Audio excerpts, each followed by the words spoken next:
This week's Sedra is Sedra's Chayai. One of the most serious statements a Jew can make is taking a vow. While the Torah is replete with stories of liars, swearing falsely is considered a grave sin. When one swears, they do so with God's name, and they're saying, in essence, that they believe the matter to which they're swearing is as true as their belief that there is a God. If they're knowingly lying, they're calling into question their belief in God, or at least their commitment to God. Throughout the stories of the Torah and Jewish law, swearing in God's name is a frequently discussed topic.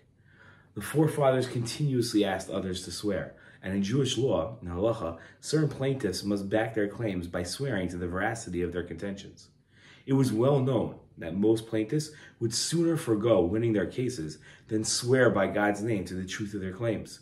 So scary was the notion of placing their claims on equal standing with their dedication to God, that they preferred to lose large fortunes than to risk that connection that they had to their God. In our Torah portion, we find one example of an oath taken. After Avraham buried his wife Sarah, he turned his attention to marrying his son Yitzchak off. This week's Torah portion states as follows: Avraham said to his senior servant of his household, who had charge of all that he owned, "Put your hand under my thigh, and I will make you swear by Hashem, the God of heaven and the God of earth, that you will not take a wife for my son from the daughters of the Canaanites among whom I dwell, but will go to the land of my birth and get a wife for my son Yitzchak."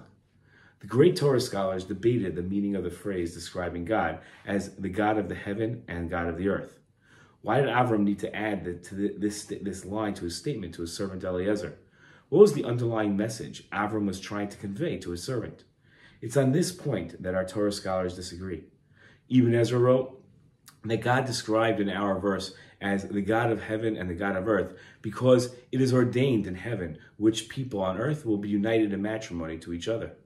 Even Ezra wrote that Avraham was teaching his servant Eliezer that God controls who marries who in marriage. Sforno took a different approach and wrote that Avram's words were a veiled warning to Eliezer, that if he were to betray Avram's trust, there would be a higher power to hold him accountable for such a betrayal. Sforno's message was that God could punish those who do wrong.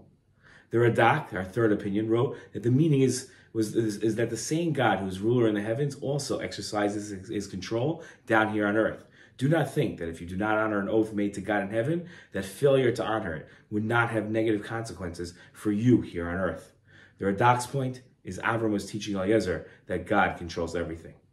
These three opinions are a window into three different understandings of God's control of the world. Ibn Ezra focused on Hashem's immediate control of the situation that Avraham and Eliezer were dealing with, the marrying off of Yitzchak. Sforno took a more expansive approach to God's approach, extending it to punishment, and Radak took it even further by explaining that Avram's point to God controlling everything. One of the greatest challenges man faces in the world is understanding God's role in people's lives. This phrase in our parsha gives us Avram's lesson to his servant Eliezer about God's role in their lives at a trying time. What an important message and such a unique look at different ways of understanding God's role in all our lives. Shabbat Shalom.